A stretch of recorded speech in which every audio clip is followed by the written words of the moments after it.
Hola amigos, Brad Evans here. It is week number 7. It is fantasy Q&A time.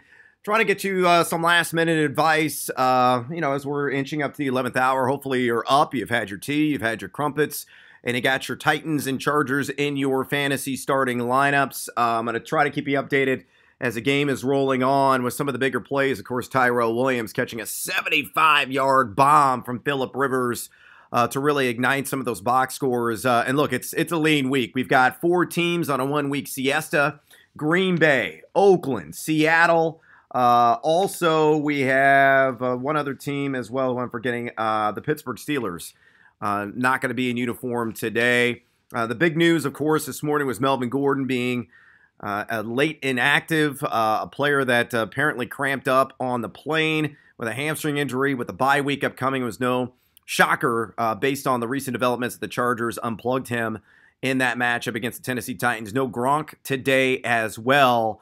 Other than that, no curveballs really being thrown in terms of news so far this morning, though Jason Lockhan 4 of CBS reporting the Denver Broncos are looking to clean house and may unload a couple of major names, including Emmanuel Sanders via trade. Chris Harris on the trade block as well. It sounds like John Elway wants to stockpile draft picks and try to rebuild this franchise, which means the next loss will probably be Vance Joseph's last as a Denver Broncos head coach. And apparently he was playing for his job on Thursday, was hearing all that scuttlebutt as well locally. And the Broncos played inspired football, trouncing the Arizona Cardinals. And many of you, of course, who may have gone up against that buzzsaw, the Broncos defense, already down 30-plus points in your box score. So hopefully we're going to try to crawl you out of that hole, make it competitive today. Don't forget, Fantasy Football Live coming up at 11:30 a.m. Eastern Time.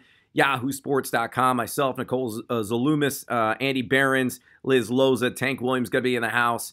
Again, sifting through this Week 7 schedule to get you prepared for all the action. And we will also have live updates as well in regards to Chargers and Titans to get some of my picks to boot. So gambling picks, fade the noise. And if you're doing that, you're probably profiting as a result of it. So go ahead and start locking and loading some of your questions here on this social media stream. We are streaming on Facebook. We are streaming on Periscope, YouTube, Twitch as well. Hit us up. Use the hashtag AskFFL.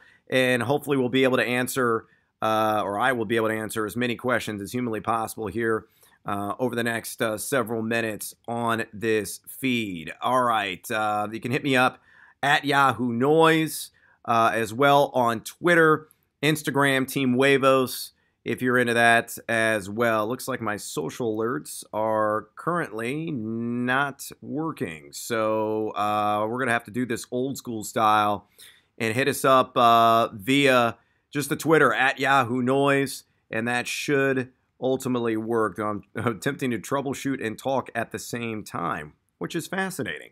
So there you go. All right, so let's go ahead. I'm just going to pull up my primary feed here. Again, hit me up at Yahoo Noise. Use the hashtag AskFFL, and I'm going to try to answer as many of your questions as I possibly can. And the first one here, we got from Raphael. He goes, dropped Sterling Shepard. Who should I start? Well, I don't see the rest of your team here, Raphael, and I would not have dropped Sterling Shepard. I think Sterling Shepard is definitely going to have one of his better weeks of the season. You look at his matchup going against Brian Poole, the Atlanta Falcons. Again, Shepard seeing slot action right around 70% of the time so far this season. So he will lock horns with Poole in that game. And Poole giving up a 121.1 passer rating to his assignments this year. So a very favorable matchup, and knowing that, Eli Manning under intense duress, number 25 in clean pocket percentage among all eligible quarterbacks, he could definitely do some damage, knowing, the short field is probably going to be there and available, knowing the oncoming blitz that Eli Manning's going to have to deal with. So I think there's going to be a lot of short arm and a little T-Rex action from Eli to Saquon, Eli to Sterling in that game tomorrow night. Again, Poole specifically also giving up 1.30 yards per snap, 4 touchdowns, been targeted 35 times, 25 receptions, yielded for 280 yards as well. Dion Lewis with a nice little catch there on 1st and 20. Player that's doing pretty good bit of work today, far more effective than Derrick Henry. Just continues to run in brick walls. Derrick Henry wasn't already expendable. He most certainly is, even in, I would say, like a 14-team league.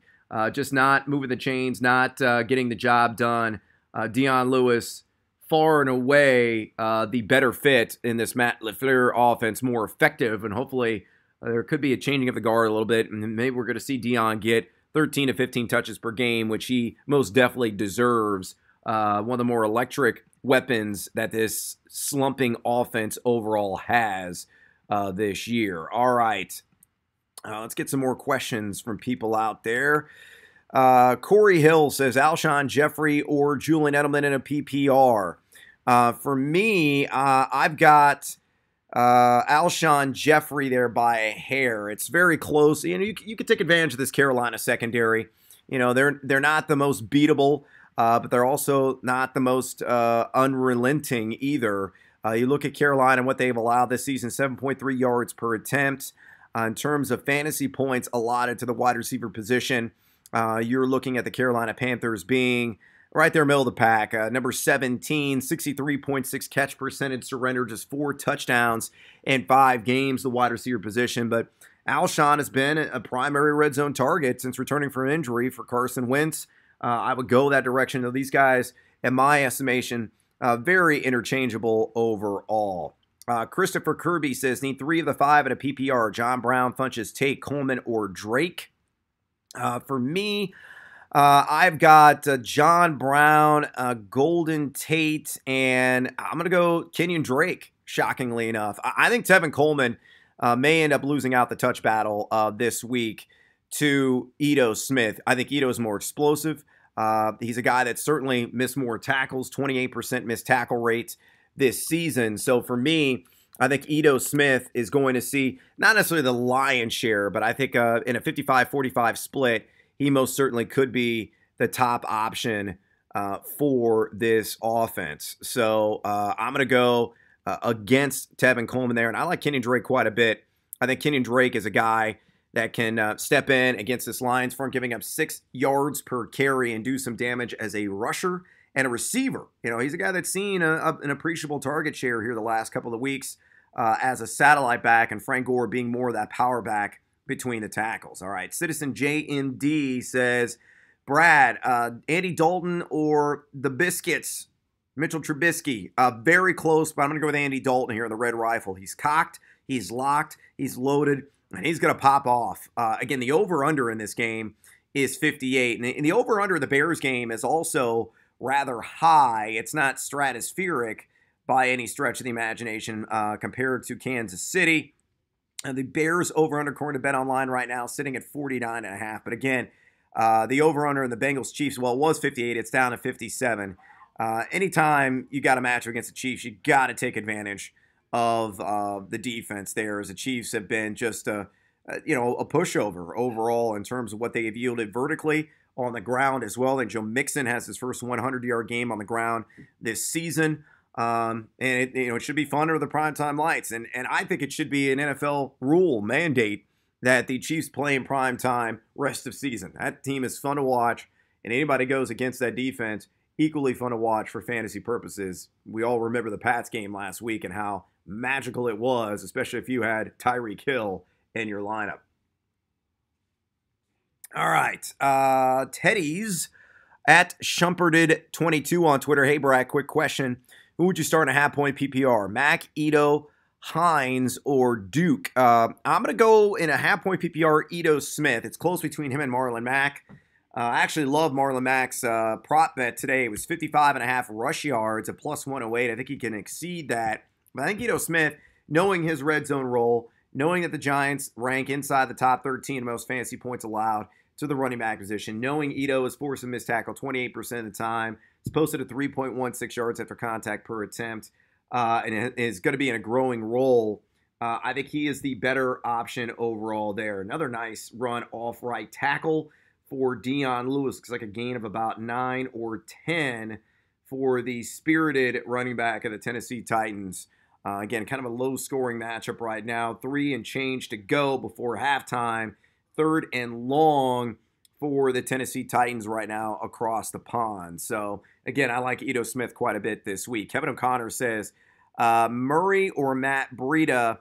Very close. Right now, I have Matt Breida slight advantage. You know, it's kind of shocking how susceptible the Rams have been against the run this season. Nice threaded needle there by Marcus Mariota to Tajay Sharp, who continues to see a lot of targets across the middle. 1st and 10 for the Tennessee Titans on the opponent's side of the field. Looks like they're down around about the 40, 35-yard line, actually. 1st and 10, 3 and change. Mariota drops back, another short pass, this time to Dion Lewis for 7 yards. So Tennessee trying to march the ball into the end zone here before halftime. Actually, that was Taywan Taylor, excuse me, not Dion Lewis. But yeah, to get back to your question, Kevin, for me, it's Matt Breida. With Ndamukong Suh and Aaron Donald, that defense is still giving it well north of 4 yards per carry. I think Breida could have significant action as a receiver in this game. Mariota turning the corner. Nice stiff arm there to get the first down. Again, the Titans continue to move the chains here against this Chargers front. Chad Morgan says, TJ Yeldon or Tariq Cohen in a standard league. Give me Tariq Cohen. He's seen an expanded role here. He's getting right around 50% of the opportunity share. Jordan Howard kind of falling out of favor, though. I think it could be a bounce-back game for Howard today, as the Pats are given at 4.7 yards per carry to the running back position. But Cohen, kind of that poor man's Tyreek Hill, a jack of all trades, a guy that's being utilized in multidimensional ways within this Matt Nagy offense. And I think he could definitely take advantage across the board and exploit some of those one-on-one matchups against the New England Patriots today. So give me Cohen, more upside there than with total junk TJ Yeldon, though he is going to see the lion's share of the touches with Carlos Hyde, maybe getting a handful of plays at most in his Jacksonville Jaguars debut. Pat Bigliosi says, flex and a half-point PPR, Olsen, Coleman, Shepard, or Curse. Again, I'm going back to Sterling Shepard. I'm a matchup advocate, and I love it. His one-on-one battle more than likely than not with Brian Poole, giving up a 121.1 passer rating to his assignments. Perez says, pick one and a flex for a half-point PPR, Alex Collins, Crabtree, Howard. I'm going to go with Jordan Howard there. Again, it's close between him and Crabtree. Alex Collins would be the third man in the pecking order, but I think Howard is going to bounce back. The Bears have to get him more involved within this offense to be competitive, especially as the thermometer drops. And again, you have an exploitable opponent. You want to try to keep Tom Brady off the field. You know your defense, Matt Nagy's defense in particular. Yeah, they're outstanding up front, very aggressive, but they have severe question marks in the back end. And you're going against a GOAT quarterback and Brady, who's playing still at a very high, almost elite level. So for me, I'm going to go with Jordan Howard there. I think he's got a good shot at, say, 65 to 75 yards and a touchdown. Caleb says, need 2.5-point PPR, Ingram, Murray, Chubb, Galladay. Look, I'm all over Nick Chubb today. I've got Nick Chubb as my RB8. He steps in immediately, probably going to see 15 to 20 touches. You look at the matchup, it's Tampa Bay. The Buccaneers allow just 3.47 yards per carry to running backs, but they also rank number 7 in most fantasy points allowed to the position. They're giving up a ton of touchdowns. They're giving up a ton of yardage.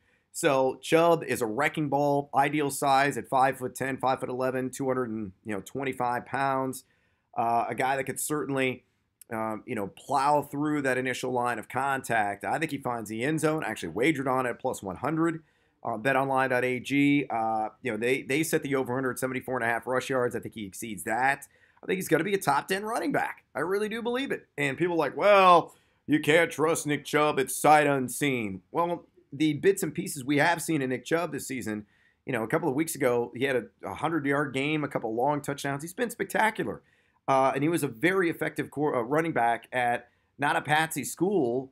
He was an effective running back at Georgia in the SEC. So he's going to get the job done, and he's going to be thrust into a high volume immediately. So trust the Chubb. I go him. And then I actually go Latavius Murray over Ingram and Galladay. And the other question there. Matt Davis says Kenyon Drake or Greg Olsen. It's Drake again for me. It's half point in PPR, he says as well. Look, I think Drake's got a really good shot at catching probably 5, 6 balls in this game, reaching the halfway mark in terms of receiving yards. I think he's got a rush for close to 50 as well. It could be 100 combined yards and a touchdown for him today against this beatable front of the Detroit Lions, and one that's given up, again, close to 6 yards per carry on the year to the running back position alone. Mitch says, Bilal Powell or Kenyon Drake? A lot of Kenyon Drake questions. I'm doubling down, tripling down, quadrupling down. I'm going Kenyon Drake. I like how Adam Gase is starting to utilize him in tandem with Frank Gore, getting Drake in space. He's still forcing a missed tackle 22% of the time. Yeah, his yak per attempt has really dropped off precipitously compared to last year. But still, he's got to get probably 13 and 15 touches. And as I mentioned before, a good shot at 100 combined yards and a touchdown. Sir Douglas says start Edelman or John Brown. If it's a PPR, I go Edelman. If it's a standard, I go John Brown. John Brown, of course, getting the New Orleans Saints. Brown, a guy that shifted all over the field. He lines up wide, occasionally in the slot as well. Could really take advantage of New Orleans Saints in myriad ways vertically. You look at Marshawn Lattimore. I know he hadn't been healthy, but a guy that's giving up a passer rating of 128.1. Ken Crawley, 155.5. P.J. Williams, the primary slot defender, at 148.5. So I think John Brown could have easily a top 20 day at the wide receiver position. We got 2nd and 10 from the 25 for the Titans. Short pass underneath. It appears to is that Jonnu Smith? I believe it is Jonnu Smith with the catch there for about 7-8 yards for the Tennessee Titans. Again, we got a minute, and it's counting down before halftime. 3rd and 2 for the representatives from Nashville here. Let's see what the Titans do on this 3rd and 2. Mariota takes the snap, drops back, dances a little bit underneath. There you go, Corey Davis. That's it. Good to see Corey Davis. Looks like he's a little bit shaken up there. He's up, though. Nice little short gain on a cross route there for Corey Davis. 1st and 10 for the Tennessee Titans. Oh, sweet baby Jesus, how much I would love for Corey Davis to get in the end zone right now. Again, we got some lean weeks. Corey Davis and the Tennessee Titans as a whole, probably the most disappointing team this season. I really thought Davis would flourish.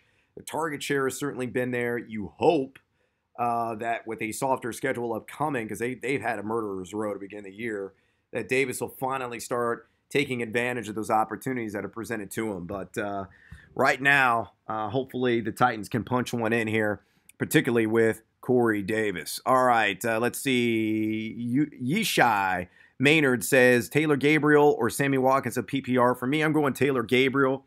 Back-to-back 100-yard games. Guy that's seeing a pretty sizable target share. For a guy that is, 5'8", 160 pounds, soaking wet, he's certainly got the job done. Number 4 in catch percentage, which is almost unheard of for a player that is deployed often deep. It's 1st and goal for Tennessee at the 10. Here comes the snap. A little play action there and intercepted. Way to go, Mariota. Is he going to take it to the house? No. Titans are going to tighten, I guess. Miniaturized inside the red zone as the LA Chargers force the turnover on a tipped pass. All right, getting back to Taylor Gabriel. Again, number 4 in catch percentage, seeing 21.4% of the target share. Number 6 in average target separation per route. And again, you look at New England. Going to see a lot of Jonathan Jones out of the slot, who's given up 1.36 yards per snap. So that's a direction I go, Mr. Maynard. Let's see. Seth Dalton says, half-point PPR, Jordan Howard, Sanu, Allen Robinson, Ito Smith in the flex. For me, I'm going with, that's a tough one. Give me Jordan Howard. Again, I think Howard, the Bears have got to get him going. Last week, it was a disappointing game across the board for the Bears. They were in command of that game and then just gave it up late. And gets of all people, Brock Osweiler. But they need to strike a balance offensively. Howard's only seen 56% of the opportunity share, but should be able to get some work done, hopefully today, against this penetrable front line of the New England Patriots. Chase LeFleur. Full point PPR, Edelman or Josh Gordon. I'm going Josh Gordon. He saw 9 targets last week. The narrative is, hey, he saw 81% of the snaps. You look at this Bears secondary. They're giving up 7.8 yards per attempt. They've allowed the 11th most fantasy points to the quarterback position. And when it comes to wide receivers, they're even more generous. 5th most fantasy points. They're giving up a 70.9 catch rate to wideouts. 6 touchdowns in 5 games. This is the week for Josh Gordon. And then again, I've said that pretty much every week. But I believe in the volume. I believe in the talent. Hopefully you've been playing the patience game. It's his time to shine. It's now or never. And he's got to take advantage, especially with Gronk in street clothes today. Actually at home because he didn't even travel with the team. So, yeah, definitely there for me. I'm going to go with Josh Gordon. I'm going to try to refresh the social feed and see if anything actually happens, because right now I am not getting any social alerts. No, and I'm still not getting any social alerts, which is just very odd. All right. Well, we're going to continue to answer your questions here on Twitter, again, at Yahoo Noise. Some more dilemmas. Somebody says, Nick Montgomery, that somebody specifically, was offered Le'Veon Bell for Manny Sanders straight up on 5-1 in PPR. Thoughts? Well, the big rumor this morning, according to Jason LaCanfora, is that the Denver Broncos are shopping everybody. Emmanuel Sanders, they're shopping. I'm surprised they're not trying to shop Demaryius Thomas, but might be tough to unload that contract. Chris Harris as well. So knowing that Sanders could get shipped out and is forced into a situation where it could be a downgrade for him because he's not going to see as much of a target share, I understand Le'Veon Bell's got his own question marks. I think it's a very even trade. And if Le'Veon, does indeed report next week and he remains with the Steelers, and according to Ian Rappaport, it sounds like he is not going to get traded, though somebody could come along with a sweetheart deal that's just too good to refuse the 11th hour. The deadline is October 30th. It's going to be a potential full-blown RBBC. Maybe it's 60-40 in favor of Le'Veon. I don't think James Conner is just going to suddenly disappear. He has earned a right to have a role, and a decent one as well moving forward. Ben Roethlisberger sung his praises last week, saying, it's a guy that's doing everything well. He's catching the ball. He's running it tough between the tackles. He's picking up blitz coverages.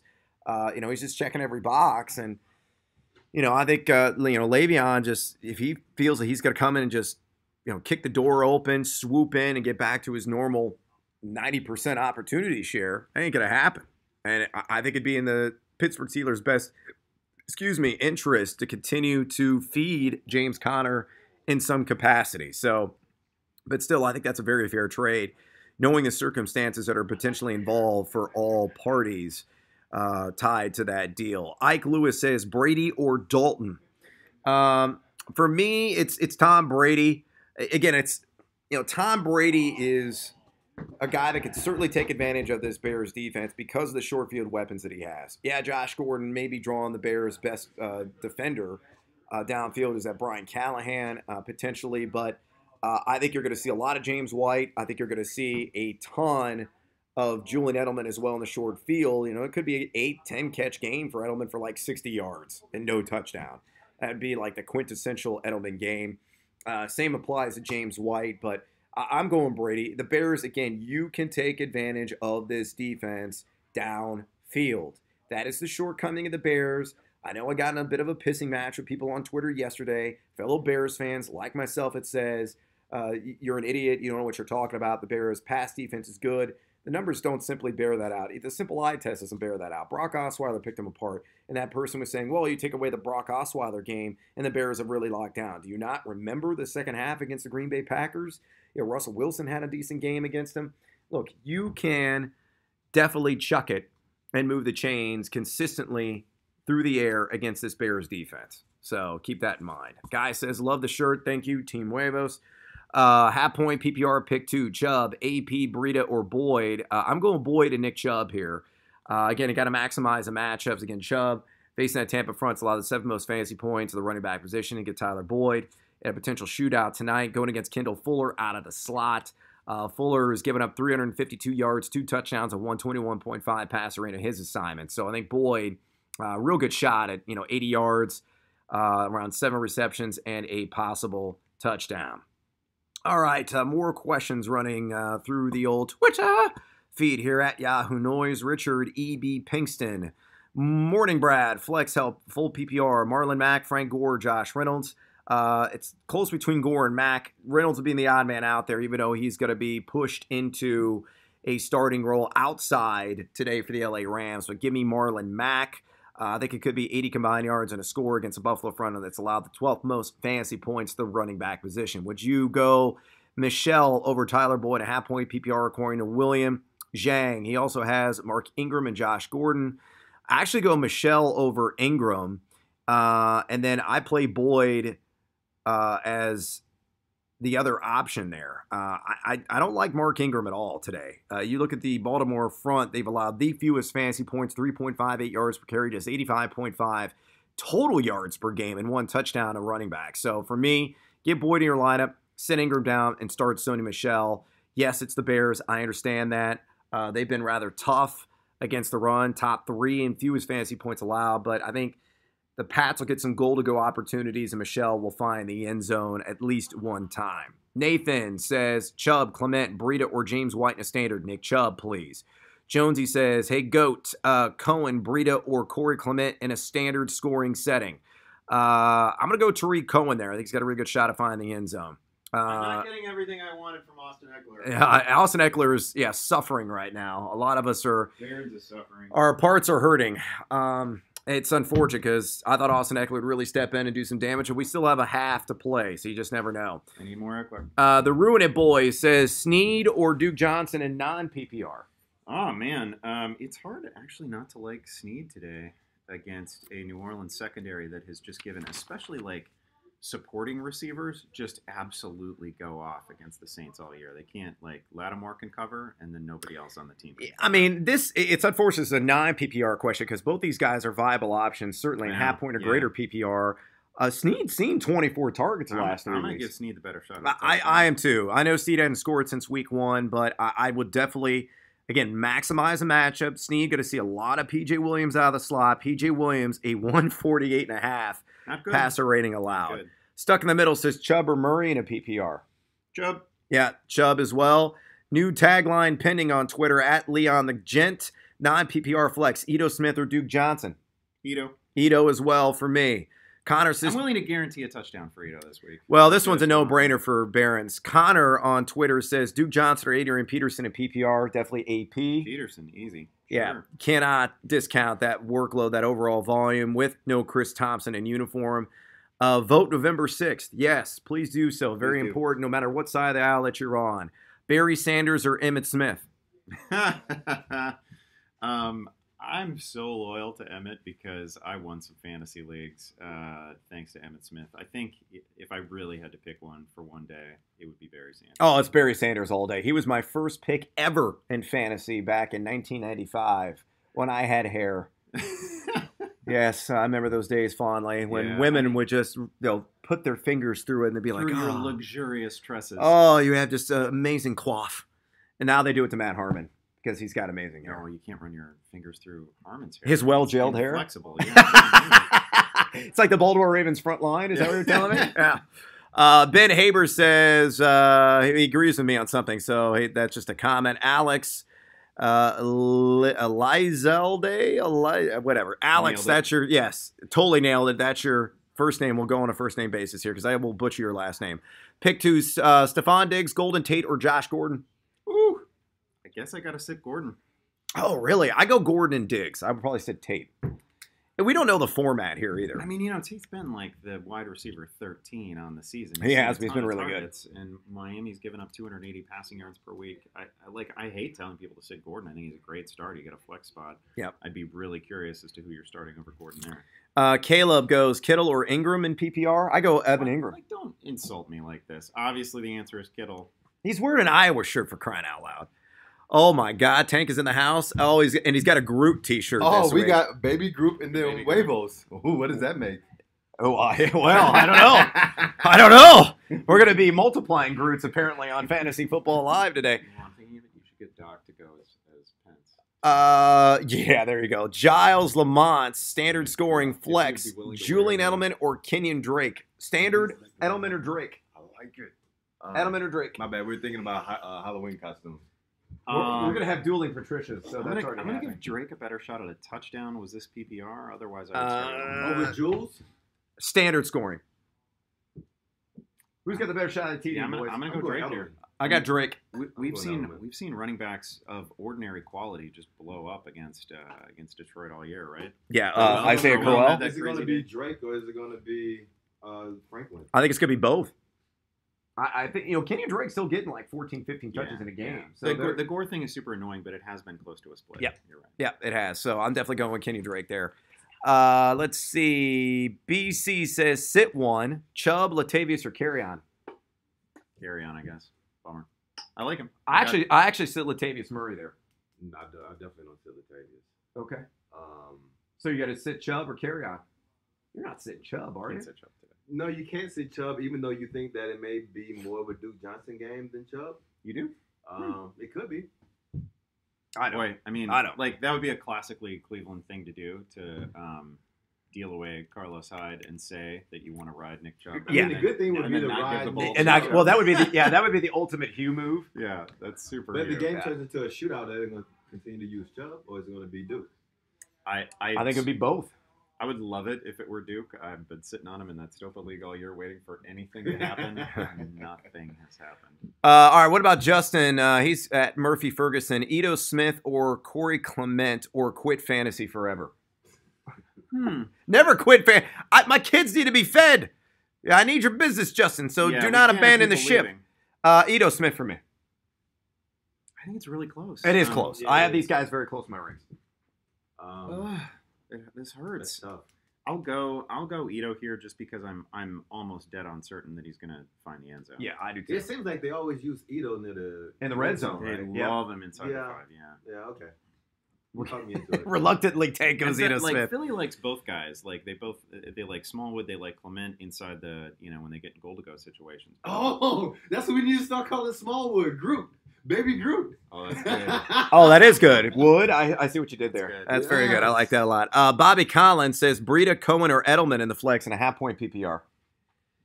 It's Breda for me. Breida, Really? I'm going. This guy's come for a little Yeah, Bethard PPR. conversation. half-point PPR. I'm Are we going talking Cohen. Why are we getting more You gonna go Bethard Edelman? questions? Yes. We helped nobody How there. are you going to go a Bears player over a Patriots player in the same game? And Khalil Mack's banged up still. Because Tariq Cohen has been a featured component in this offense the last like 3 weeks running. Cohen has a Edelman's really been good shot a to featured score. component in the Patriots offense, and Gronk is out.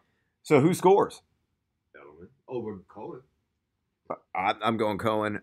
He is going Breida, and Groot So back that here helps. Well, is that going answers your Julian question. Edelman. Yeah, Yeah. exactly. So flip a coin 3 times. Hey, make sure they tell us who they play though, and how that works out.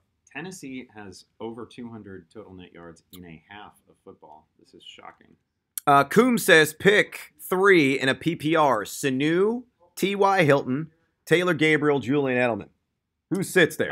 For me, Gabriel and Edelman are obvious plays. And so it comes down to Hilton in his first game back in weeks or Sanu.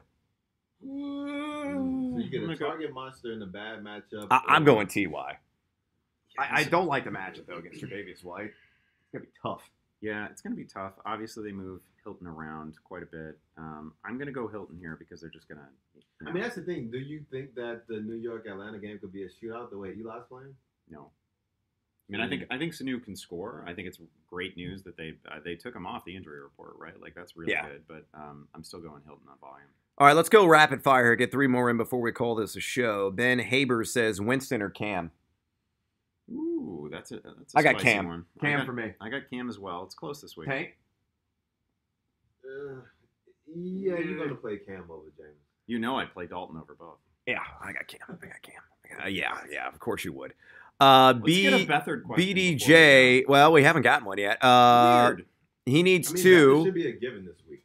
Chubb, Carry-On, Galladay. He needs 2. Chubb, Carry-On, Galladay in a half-point PPR. Chubb and Galladay for me. Yep.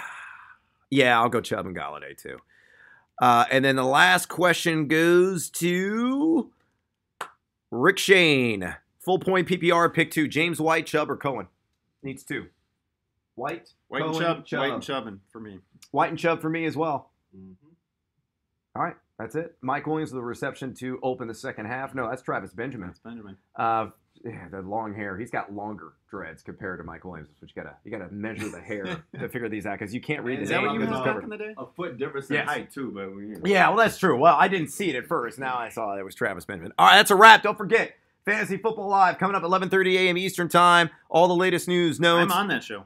Scorching hot opinions, and Baby Groot is going to be in the house as well. So tune in, yahoosports.com. Peace. I don't know if Doc would really dress up.